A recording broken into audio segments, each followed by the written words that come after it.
नमस्कार, good evening. आप देख रहे हैं एचडीएफसी सिक्योरिटीज प्रेजेंट्स मनी गुरु। निवेश करने के कई तरीके, लेकिन आपकी जरूरत के हिसाब से कहां करना चाहिए आपको निवेश, इस पर आज बातचीत करने के लिए हमारे साथ दो खास मेहमान हैं। Mister Vishwajeet Parasha, senior vice president head marketing Bajaj Capital, और साथ ही हमारे साथ चर्चा में है Abhinav Angrish, MD Invest Online. आप दोनों का ही बहुत बहुत स्वागत है। किन टॉपिक्स को आज हमने चुना है ये भी देख लेते हैं, यानी कि ऑन द शो पर नजर डालें। आज कुछ नए फंड्स के बारे में बात करेंगे, यानी कि बाजार में फिलहाल जो एनएफओज है उस पर एक्सपर्ट क्या मानते हैं कि आपको उनमें निवेश करना चाहिए। साथ ही इंटरनेशनल फंड्स में मौजूदा स्थिति क्या है, क्या एक्सपोजर थोड़ा सा आपको लेना चाहिए, यूएस में अगर डॉलर स्ट्रांग हो रहा है इससे कितना फायदा आपके पोर्टफोलियो को हो सकता है। साथ ही आपके सवालों को भी हम शामिल करेंगे। लेकिन शुरुआत एनएफएस के साथ करते हैं। हाल ही में एक फंड अभी लॉन्च हुआ है मिरा एसेट प्रूडेंस के नाम से। अभिनव, इस पर्टिकुलर फंड की बात की जाए तो ये बैलेंस कैटेगरी का फंड है।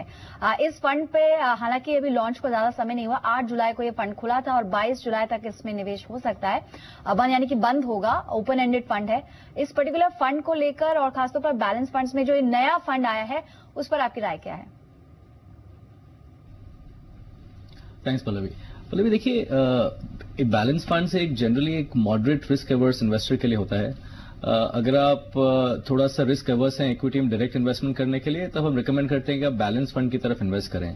हालांकि ये भी एक इक्विटी फंड ही है और थोड़ा सा लॉन्ग टर्म होराइजन रखना जरूरी है। अगर आप मिराई फंड हाउस पर से को देखें तो इनके इक्विटी फंड्स ने काफी अच्छा परफॉर्मेंस दिया है इन द पास्ट। तो अगर कोई इन्वेस्टर के पास सरप्लस है, होराइजन अच्छा है और बैलेंस फंड की तरफ देखना चाहते हैं तो ये फंड में जरूर इन्वेस्ट करें। अगर आप हिस्टोरिकली देखें, जब बाजार में तेजी होती है तो नेचुरली जो प्योर इक्विटी फंड्स हैं they tend to outperform balance funds. But अब जैसे बाजार में बहुत वॉलेटिलिटी है या बाजार काफी नीचे गिर जाता है तो बैलेंस फंड्स भी गिरते हैं, no doubt, but not as much as equity, काफी डिमिनिश हो जाता है। तो मेरे हिसाब से फंड अच्छा है। अगर आपके पास सरप्लस और पीरियड है तो इन्वेस्ट करना चाहिए। और इसमें एक मिनिमम 5,000 रुपीज से आप शुरुआत कर सकते हैं। साथ ही इस हाल ही में एक और फंड आया है, Reliance US equity opportunities. Vishwajeet, international funds की हम बात की जाए, कितना एक्सपोजर उसमें लेना चाहिए, और जहां तक इस नए फंड का सवाल है आपकी राय क्या होगी इस पर? जी बिल्कुल पल्लवी, मेरा ये कहना होगा कि जैसे भी आपका जो भी आप पोर्टफोलियो बनाते हैं तो ऐसे थीमेटिक फंड्स को आप 5 से 10% तक का अपने पोर्टफोलियो में निवेश कर सकते हैं।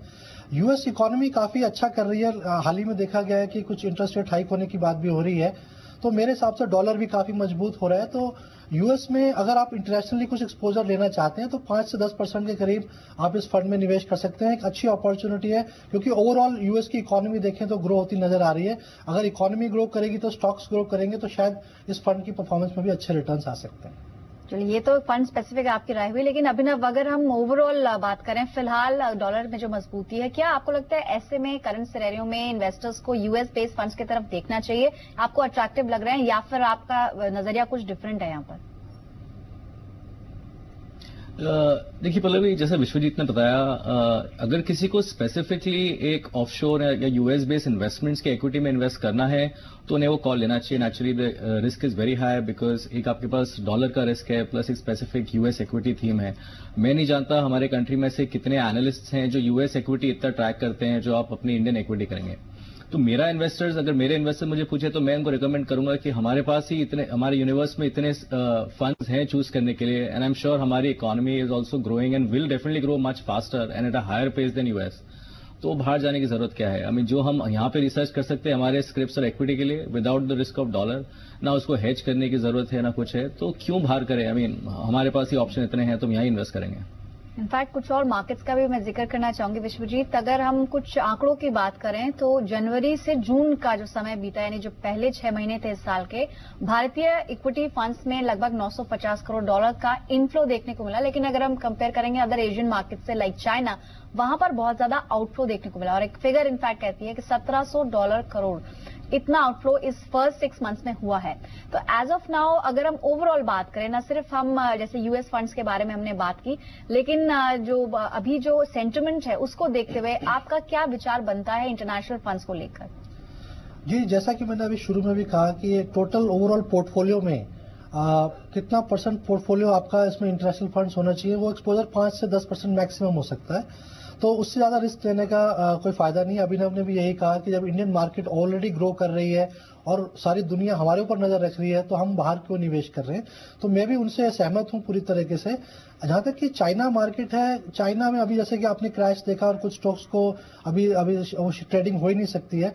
तो ओवरऑल मेरे ख्याल में जो इसके बारे में हम कुछ कह भी नहीं सकते हैं, क्योंकि किस तरीके क्यों मार्केट ग्रो करी चाइना ये किसी को पता नहीं है। सिर्फ एक एमएससी में अपना एक्सपोजर इंक्रीज करने के लिए एक बबल था, वो बस्ट हो गया। तो मेरे ख्याल में आप जैसे वॉरेन बफेट भी कहते हैं, आप उसी स्टॉक्स में निवेश कीजिए जो कंपनी आपको समझ आती है, जिसका मॉडल आपको समझ में आता है। जो और इसके एक हिंदी में एक कहावत है, उस कंपनी में निवेश कीजिए जिसका दाम कम हो और काम में दम हो। तो अगर आपको ये ऐसा कोई स्टॉक समझ में आता है, म्यूचुअल फंड समझ में आता है, तो उसी में निवेश कीजिए। इंटरनेशनल एक्सपोजर में 5% से ज्यादा मैं सलाह नहीं दूंगा जी। और वो भी शायद तब अगर आप बहुत एक्टिव हैं और देख भी पाते हैं, अपने पोर्टफोलियो को मॉनिटर कर पाते हैं। अभिनव, कोई आपके दिमाग में कोई ऐसा फंड है फिलहाल जो आप नए निवेशकों को सजेस्ट करना चाहेंगे? हालांकि कुछ एनएफएस के बारे में भी हमने बात की थी। राइट। पल्लवी देखिए, एक्चुअली अगर आप रिसर्च कर रहे हैं, अगर आप ये कोई स्पेसिफिक रिकमेंडेशन, कोई स्पेसिफिक स्कीम देख रहे हैं, तो हम काफी टाइम से SBI small and mid cap fund को काफी प्रेफर करते हैं। छोटा फंड हाउस है, करीबन 400 करोड़ का एयूएम साइज है इसका, ये वाले स्कीम का।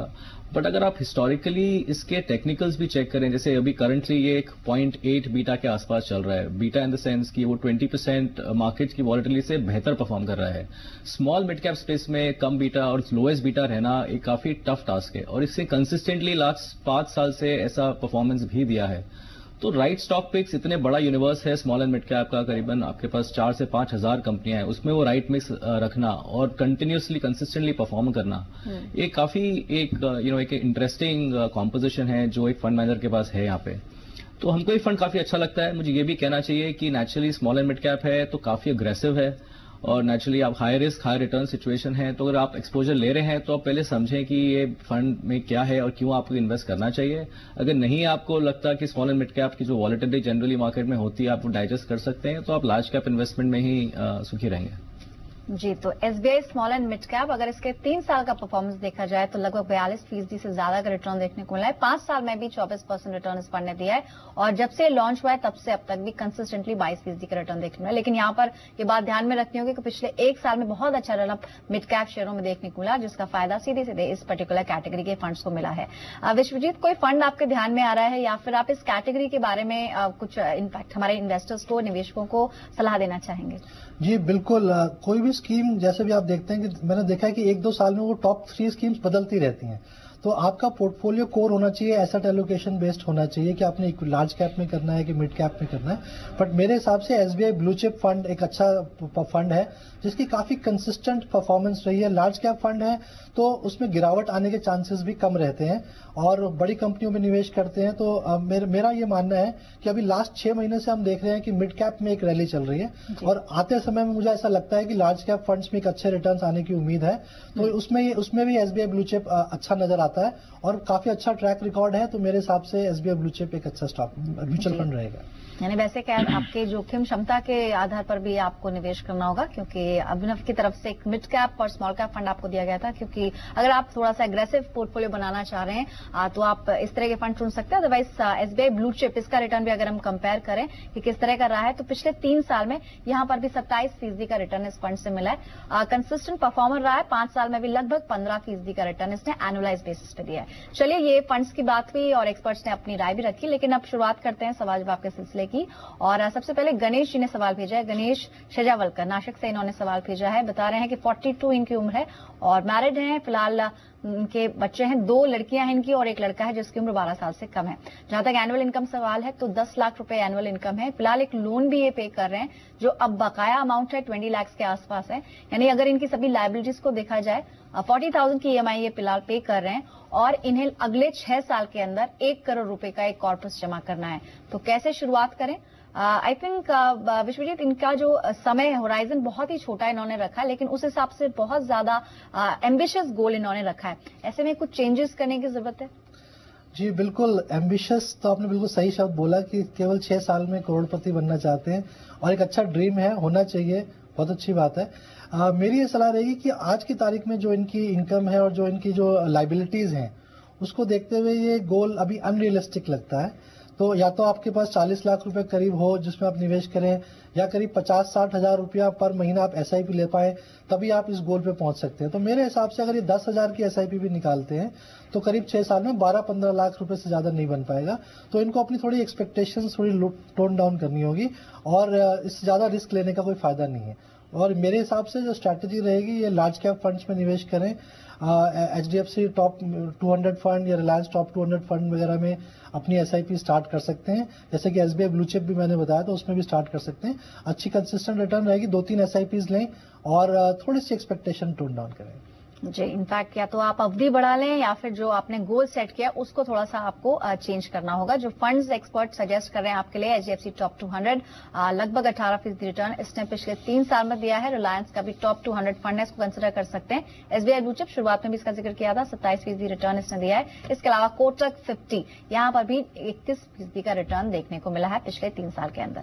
चलिए, कुछ और दर्शक हैं, उनके भी सवाल शामिल करते हैं। गुलशन है अमृतसर से। नमस्कार गुलशन जी, गुड इवनिंग, बताइए क्या सवाल है। मेरा सवाल ये है, मेरी रिटायरमेंट नजदीक है, तो वो मैं पैसा इन्वेस्ट करना चाहता हूँ, कैसे और कहाँ करूँ? ओके, मैं आपसे एक चीज क्लैरिटी चाहूंगी गुलशन जी, आपने रिटायरमेंट के समय जो रकम मिलेगी वो इन्वेस्ट करनी है, या जो फिलहाल पेंशन आपको मिलती है वो लगाना चाहते हैं कहीं? नहीं, जो रिटायरमेंट के समय अमाउंट मिलेगी।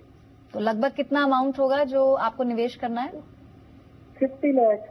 ऑलराइट, ठीक है। और आपने इनफैक्ट मेल में जिक्र किया था कि आपकी एक बेटी भी है, लेकिन उसकी शादी के लिए जो रकम है वो आपने अलग सरप्लस रखा हुआ है।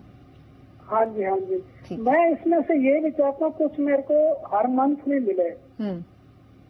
ऑलराइट, ठीक है। जो रिटायरमेंट के बाद की जो रिक्वायरमेंट्स होती हैं उसको देखते हुए एक्सपर्ट से जान लेते हैं कि आपके लिए क्या सूटेबल है। अभिनव, ये सवाल मैं आपसे लूंगी। जहां तक इनकी एज का सवाल है, इन्होंने मेंशन किया 60 के आसपास है, और इस एज में बहुत ज्यादा रिस्क लेना भी ठीक नहीं होगा, लेकिन इनको एक अच्छा हैंडसम अमाउंट भी चाहिए। और जैसा कि इन्होंने खुद जिक्र किया कि इन्हें ऐसी जगह इन्वेस्ट करना है जहां पर इन्हें मंथली बेसिस पे एक रेगुलर सोर्स ऑफ इनकम भी मिल सके। क्या सजेस्ट करेंगे इनके लिए? राइट, देखिए पल्लवी, जनरली थंब रूल ये कहता है कि अगर आप रिटायर हो रहे हैं, आप जल्दी अगर होने वाले हैं, तो आपको प्राइमरीली अपना पोर्टफोलियो डेट की तरफ रखना चाहिए। फिक्स्ड इनकम पेपर, चाहे वो बैंक डिपॉजिट्स हो या अक्रूवल डेट फंड्स हो, and so on and so fourth. और जैसे इन्होंने बताया, इनकी अगर जो मेजर टारगेट्स हैं लाइफ के, जैसे इनकी बेटी की शादी है या जो बेसिक एक्सपेंसेस हैं वो उन्होंने अगर टेक केयर करे हुए हैं, तो मेरे हिसाब से ये थोड़ा सा एक इक्विटी और डेट का जो हाइब्रिड फंड आते हैं, जैसे मंथली इनकम प्लान्स होते हैं, उसमें एक्सपोजर ले सकते हैं। इसमें करीबन 20% का एक्सपोजर आपका इक्विटी में होता है और 80% का इन्वेस्टमेंट डेट में होता है। Overall longer term generally debt आपके इक्विटी के, अगर आपको लॉस ज्यादा होता है तो डेट जनरली कवर कर लेता है, बट अगर हिस्टोरिकली देखें तो ये फंड्स ने काफी अच्छा परफॉर्मेंस दिया है। दूसरा, आप इसमें मंथली, क्वार्टरली जैसा डिविडेंड चाहें आप एक्सपेक्ट कर सकते हैं, वो आपको हर महीने या हर क्वार्टर जैसा आप सिलेक्ट करेंगे आपको पे आउट किया जाएगा। अगर मैं यही स्ट्रैटेजी लूं तो मैं इनको 2 स्कीम रिकमेंड करूंगा, बिरला सन लाइफ का वेल्थ 25 प्लान और रिलायंस MIP का और रिलायंस MIP फंड। अगर ये दोनों ऑप्शन लें, इसमें इक्वली पैसे स्प्लिट करें, तो मेरे हिसाब से इनका एक मंथली डिविडेंड पे आउट आता रहेगा और एक जनरली एक इक्विटी किकर मिलेगा, जिससे इनका एक बेस कॉर्पस भी ग्रो होता रहेगा। मेरे हिसाब से ये 2 स्कीम इनके लिए काफी अच्छी रहेगी। जी, तो MIPs में बिरला सन लाइफ MIP2 वेल्थ 25 ये प्लान का नाम है इस पर्टिकुलर स्कीम का, और रिलायंस MIP से भी आप कंसिडर कर सकते हैं। पिछले 1 से 5 साल तक का रिटर्न आपको हम दिखा रहे हैं।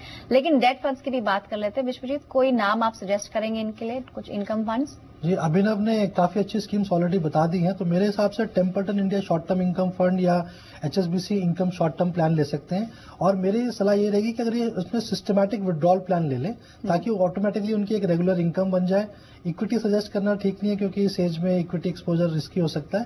तो कंपनी FDs भी, कुछ टॉप रेटेड कंपनी FDs में भी निवेश देख सकते हैं, जो कि 1 साल 2 साल का पीरियड में ये लॉक इन कर सकते हैं, तो वहां पे भी कुछ अच्छे रिटर्न्स आ सकते हैं और थोड़ा सेफ भी रहेंगे। जी, तो दोनों ही एक्सपर्ट्स की आपने बात सुनी। इनकम फंड्स भी आप कंसिडर कर सकते हैं, और जहां तक आपको रेगुलर कुछ एक साधन चाहिए कि जो आप रकम डालें वो आपको मिलती रहे हर महीने, MIPs भी आप कंसिडर कर सकते हैं। फंड्स के नाम आपके स्क्रीन के सामने हैं।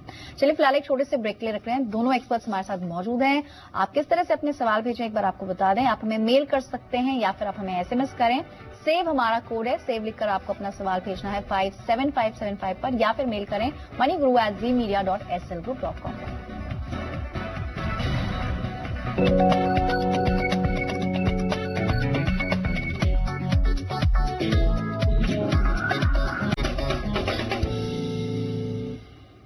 Welcome back. आप देख रहे हैं HDFC सिक्योरिटीज प्रेजेंट्स मनी गुरु, यानी आपकी अपनी पर्सनल फाइनेंस की डेली गाइड। चलिए, बातचीत करने के लिए दोनों एक्सपर्ट्स मौजूद हैं। अभिनव अंग्रीश हमारे साथ मौजूद है, साथ ही बजाज कैपिटल से विश्वजीत भी आपके सवालों के जवाब दे रहे हैं। इस वक्त फोन लाइन पर श्रीधर हैं अहमदाबाद से। गुड इवनिंग श्रीधर, बताइए क्या सवाल है। दोबारा उनसे कनेक्ट करने की कोशिश करेंगे, लेकिन श्रीधर ने सवाल मेल के जरिए भी भेजा है। इनका प्रोफाइल एक बार देख लेते हैं। इन्होंने बताया एज इनकी 36 इयर्स है और जो एनुअल इनकम है दैट इज अराउंड 1.8। ये मैरिड है, एक बेटा है इनका 3 साल का। अब ये जानना चाहते हैं कि म्यूचुअल फंड्स में ये शुरुआत करना चाहते हैं, लेकिन ज्यादा नॉलेज नहीं, ज्यादा जानकारी नहीं है। ऐसे में फंड्स का चुनाव किस तरह से करें। जहां तक एज का सवाल है, थोड़ा सा ये मिडिल एज की तरफ बढ़ रहे हैं, 36 बता रहे हैं एज। तो विश्वजीत, आपसे मैं ये सवाल लूंगी, इनके लिए कोई फंड्स की कैटेगरी खासतौर पर जो इनको चुननी चाहिए, ये कंसिडर करते हुए कि ये हाई इनकम ग्रुप में नहीं आते, इनफैक्ट जो इनकी आय है वो टैक्सेबल भी नहीं है और बहुत ज्यादा जानकारी भी नहीं रखते म्यूचुअल फंड्स के बारे में। जी बिल्कुल, मेरे हिसाब से अगर ये जितनी भी इनकम मंथली सेव कर सकते हैं, और नॉर्मली हमारे यहाँ इंडिया में देखा जाता है कि जो इनकम आती है पहले हम खर्च करते हैं, जो बच जाता है उसको हम निवेश करते हैं। तो मेरी सलाह ये रहेगी कि एक फिक्स्ड अमाउंट बनाएं कि हर महीने मुझे इतना सेव करना ही करना है, उसके बाद जो खर्चे हैं वो करें। तो क्योंकि अभी इन्होंने स्टार्ट ही किया है म्यूचुअल फंड्स में निवेश करना, तो एक SIP रूट ले सकते हैं या इक्विटी डाइवर्सिफाइड फंड ले सकते हैं, क्योंकि इनकी उम्र अभी काफी कम है। तो अभी ऐसा इनका कोई नीड भी नहीं है और कोई गोल पास में नहीं नजर आ रहा। तो मेरे हिसाब से 5-10 साल का पीरियड इनके पास है आराम से। तो equity diversified equity mutual funds में निवेश करें, SIP लें। मेरे हिसाब से जो फंड हम बता रहे हैं HDFC टॉप 200, उससे भी स्टार्ट कर सकते हैं। और मेरे हिसाब से कोई और भी UTI इक्विटी फंड भी ले सकते हैं। तो ऐसे दो तीन SIP लेके ये स्टार्ट करें, तो कुछ लंबे पीरियड में इनको एक अच्छा रिटर्न भी मिलेगा और एक कॉर्पस जमा हो जाएगा जो इनको कॉन्फिडेंस देगा। जी, तो आपके लिए जो सिलेक्ट किए हैं फंड्स, उन पे आप जरा गौर करें। UTI इक्विटी फंड, यहाँ पर भी 23% का रिटर्न पिछले 3 साल में देखने को मिला है। HDFC टॉप 200, जिसके बारे में हमने प्रोग्राम की शुरुआत में भी बात की थी, इसको आप चूज कर सकते हैं। कुछ और भी दर्शक हैं, उनसे बात करते हैं। इस वक्त फोन लाइन पर विकास है हिसार हरियाणा से। गुड इवनिंग विकास, बताइए क्या सवाल है। हेलो। हाँ विकास जी, नमस्कार, बताइए क्या पूछना चाह रहे हैं। जी, मेरा सवाल ये, मैंने HDFC mid cap open city में इन्वेस्टमेंट कर रखा है और मेरे को इन्वेस्टमेंट तो मुझे 3000 पर मंथ जाते हैं, तो 9 मंथ हो चुके हैं। ओके। तो इसके बारे में पता करना है, आगे इन्वेस्ट करना चाहिए या मैं स्टॉप कर दूं। ऑलराइट, आपने बताया कि इसमें आप ऑलरेडी 5 साल से निवेश कर रहे हैं और आपने मेल में एक और फंड का जिक्र किया था, कोटक सिलेक्ट फोकस ग्रोथ। उसमें कितना, उसमें कितना समय हुआ है आपको? इसमें मेरी 19 इंस्टॉलमेंट जा चुकी है। ऑलराइट, ठीक है। और दोनों का ही जो आपका पर्पस है, 2 फंड्स जो आपने सिलेक्ट किए हुए हैं, क्या ये लंबी अवधि के लिए आपने चुने? सोच के तो लंबी अवधि के लिए कि लॉन्ग टाइम के लिए, जैसे कि मेरा मन तो यूँ था कि 4-5 साल में अच्छा रिटर्न मिलेगा। ठीक है, ऑलराइट, आप बने रहे फोन लाइन पर। विकास, एक्सपर्ट मौजूद है दुविधा को सुलझाने के लिए। और अभिनव, जहां तक इन्होंने दोनों फंड्स के नाम बताए, कोटक सिलेक्ट फोकस और HDFC मिड कैप में इन्होंने अच्छा एक्सपोजर लिया है और आपने शुरुआत में मिड कैप्स की बात भी की थी। लेकिन जहां तक इनके मन में फिलहाल जो ये है कि मैं लंबी अवधि के लिए मैंने चुने हैं, लेकिन इसमें कंटिन्यू करूं या नहीं, ये एक आम टेंडेंसी है जो इन्वेस्टर्स में देखी जाती है कि डिसिप्लिन मेंटेन नहीं कर पाते। शुरुआत करते हैं SIP की, लेकिन थोड़े ही समय बाद उन्हें लगता है कि ये कंटिन्यू करें नहीं या फिर स्विच कर लें। आपकी सलाह इनके दोनों फंड्स पर क्या होगी और जो स्ट्रैटेजी ये अपना रहे हैं उस पर आपका कमेंट क्या होगा? पल्लवी, देखिए पल्लवी, इट्स नोन फैक्ट कि अगर आप निवेश कर रहे हैं तो आपके पास पेशेंस होना बहुत जरूरी है, बिकॉज ये कोई ओवरनाइट अमीर बनने की कोई स्ट्रैटेजी है नहीं। और ओवर लॉन्ग टर्म, जैसे आपने भी कहा, अगर डिसिप्लिन रहेगा और पेशेंस रहेगा तो डेफिनेटली एक अच्छा वेल्थ कॉर्पस क्रिएट हो सकता है। तो इनको इन्वेस्ट करते रहना चाहिए। सिर्फ 4-5 साल नहीं, मैं सजेस्ट करूंगा 8-10 साल जितना ये कर सकते हैं उन्हें करना चाहिए। और जैसे जैसे इनकी इनकम बढ़ रही है, अब प्रोपोर्शनेटली इनको इन्वेस्टमेंट भी बढ़ाना चाहिए। अभी करीबन लगभग ये 20% अपनी इनकम का इन्वेस्ट करते हैं फंड्स में ऑन अ रेगुलर बेसिस। तो अच्छा है, जितना ज्यादा बढ़ा सकते हैं, उनकी उम्र कम है उतना बेटर है। तो दोनों फंड्स इनके पास, कोटक सेलेक्ट फोकस जो एक लार्ज कैप बेस्ड फंड है और HDFC मिड कैप एक मिड कैप बेस्ड फंड है, दोनों फंड्स अच्छे हैं, अच्छा परफॉर्मेंस कर रहे हैं। इनकी स्ट्रैटेजी भी मैं चेंज नहीं करना चाहूंगा। इनफैक्ट इनका मिड कैप एक्सपोजर ज्यादा है, अगर लंबी अवधि के लिए पैसा है तो mid cap will definitely do well for him. ये इन्वेस्ट करते रहे और मेरे हिसाब से ये 3 साल या 5 साल का फोकस नहीं रखें, 7 से 10 साल रखें। जेनेरिकली हम हमेशा कहते हैं अगर आप इक्विटी इन्वेस्टमेंट कर रहे हैं लंबी अवधि के लिए तो वो मिनिमम 5 से 7 साल होना चाहिए। अगर आप 10 साल के लिए SIP करते हैं तो एक एवरेज इन्वेस्टमेंट आपका सिर्फ 5 साल दोनों के फंड्स जो आपने चुने हैं तो मेरे हिसाब से हमसे अभिनव समय की कमी इसलिए आपको ही रोकना होगा। दोनों ही फंड्स का चुनाव अच्छा है, बने रहे इन दोनों फंड्स में, कम से कम 10 साल का नजरिया आपको रखना होगा। शुक्रिया अभिनव आपका कीमती समय देने के लिए और साथ ही विश्वजीत आपका भी शुक्रिया कीमती समय जी बिजनेस को देने के लिए। फिलहाल अपने सभी दर्शकों को बता दें सवाल SMS या ईमेल के जरिए भेज सकते हैं। SMS करने का तरीका बेहद आसान है, सेव लिखकर आपको अपना सवाल भेजना है 57575 पर। ध्यान रहे मेल में अपना फोन नंबर जरूर लिखें। तो फिलहाल मनी गुरु से इतना है, लेकिन जी बिजनेस पर खबरों का सिलसिला लगातार जारी है। नमस्कार।